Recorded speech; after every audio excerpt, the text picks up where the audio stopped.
Hello এভরিভিয়ার্স, আসসালামু আলাইকুম। চলুন আজকে দেখে আসি আমার বাসার ছাদের উপর আমার ওয়াইফের হাতে গড়া ছাদ কৃষি। এখানে সে বিভিন্ন ধরনের সবজি চাষ করেছেন।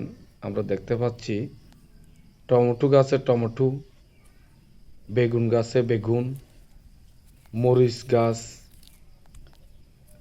দু রকমের মরিচ গাছ আমরা দেখতে পাচ্ছি। একটা ছোট মরিচ, একটা বড় মরিচ, যেটাকে আমরা ধান্য মরিচ বলি।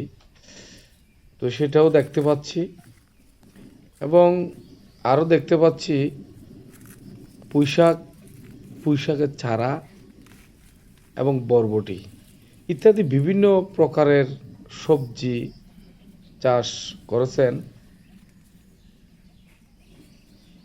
এইগুলো দেখতে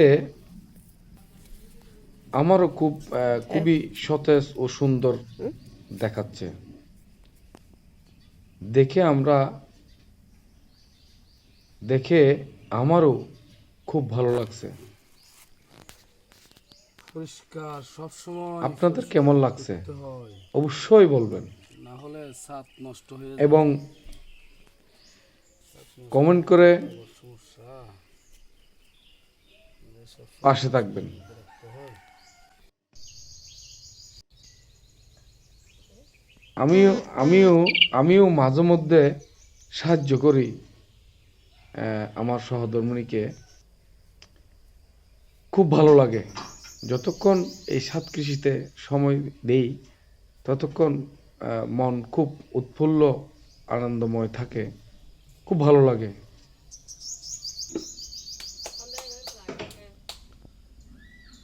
প্রিয় দর্শক, আপনাদের ঘরের আশেপাশে বা ছাদে যদি জায়গা থাকে, আপনারা চাইলেও এরকম করতে পারেন। খুব ভালো লাগবে, আপনাদেরও খুব ভালো লাগবে। যদি ভেজাল মুক্ত, ফরমালিন মুক্ত সবজি ঘরের রান্নাঘরের পাশেই গাছ থেকে ছিঁড়ে, গাছ থেকে তুলে খেতে চান, তাহলে আপনারাও ঘরের আশেপাশে এবং ছাদে এরকম সবজি চাষ করুন এবং চেষ্টা করলে ইনশাল্লাহ আপনারাও পারবেন।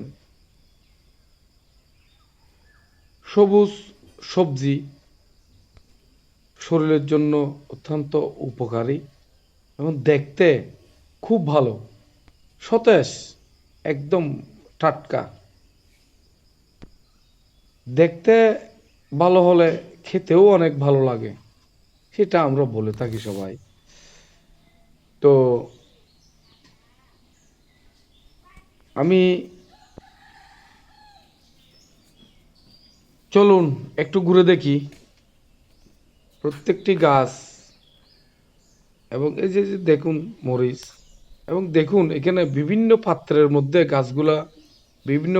মধ্যে গাছগুলো দিয়ে অল্প মাটি, বেশি মাটি, এভাবে যার যেমন সুবিধা আর কি, বা যার যেমন উপকরণ আছে তার মধ্যেই আপনি এই যে পলিথিনও দিছে, আপনি চাইলে পারবেন, একটু যত্ন করবেন, সার বীজ পোকামাকড় যাতে না আসে, আসলে এটার চিকিৎসাটা খুব ত্বরিতভাবে করবেন।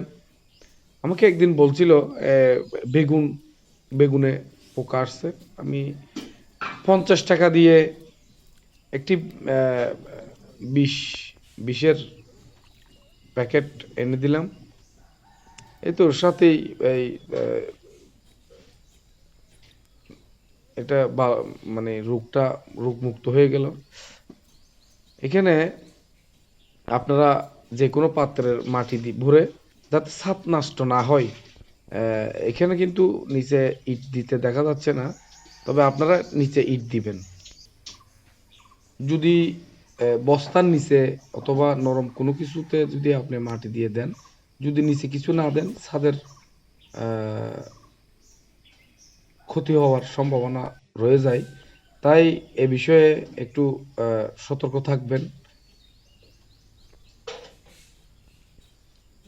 খুবই ভালো লাগতেছে, দেখি আমরা দেখি আমরা আমরা দেখতেছি। আহ, প্রিয় দর্শক, আহ,